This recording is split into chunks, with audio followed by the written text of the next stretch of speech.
పేటలో కాకినాడ సుబ్బయ్య హోటల్లో భోజనం చేస్తున్న ఓ వ్యక్తికి ఆహారంలో జరి కనిపించింది. ఇదే సందర్భంలో వ్యక్తిగత పనుల మీద విజయవాడ వచ్చిన కేంద్ర మానవ హక్కుల commission incharge chairman Vijayabharathi Sayani దృష్టికి ఈ విషయాన్ని తీసుకెళ్లారు. దీంతో ఆహారంలో జరి రావడం పట్ల ఆగ్రహం వ్యక్తం చేశారు విజయభారతి. ఇంత నిర్లక్ష్యంగా వ్యవహరిస్తున్న కాకినాడ సుబ్బయ్య హోటల్ నిర్వాహకుల తీరుపై సీరియస్ అయ్యారు. హోటల్ని సీజ్ చేయాలని ఆదేశాలు జారీ చేశారు. ఈ మధ్యకాలంలో చూసుకుంటే ఫుడ్కి సంబంధించిన అనేక అంశాలను మనం తెర మీద తీసుకొస్తున్నాము. రసాయనకర ఆహార పదార్థాలను కలపడం కావచ్చు, ఇక నాన్ వెజ్ తింటే ఇబ్బందులు వస్తున్నాయని వెజ్ జోలికి వెళ్తే వెజ్లో కూడా ఇలా క్రిమిసంహారకాలు కనిపించడంతో భయాందోళనకు గురవుతున్నారు. దాంతోపాటు సుబ్బయ్య హోటల్ అంటే ఎంత ఫేమస్ అనేది మనందరికీ తెలిసిందే.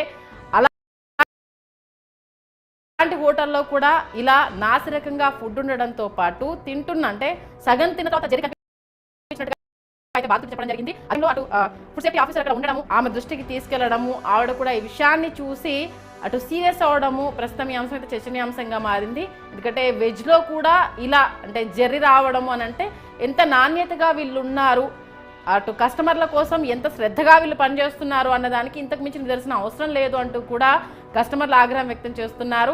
మరి వాళ్ళకి కనిపించింది కాబట్టి చూస్తున్నాం, కనిపించకుండా రోజు ఇలాంటివి ఇంకా ఎన్నున్నాయో అంటూ కూడా అక్కడికి వచ్చిన కస్టమర్లు అయితే తమ ఆగ్రహాన్ని వ్యక్తం చేయడం జరిగింది. ఈ నేపథ్యంలో దీనికి సంబంధించి అయితే సీరియస్ యాక్షన్ తీసుకోబోతున్నామంటూ కూడా చెప్పడం జరుగుతుంది. మరి ఎంతవరకు ఈ అంశాన్ని సీరియస్గా తీసుకుంటారు? ఎందుకంటే గత కొన్ని రోజులుగా ఇప్పటికే హోటల్స్ పైన సెర్చ్ ఆపరేషన్స్ మనం హైదరాబాద్లో చూస్తున్నాము.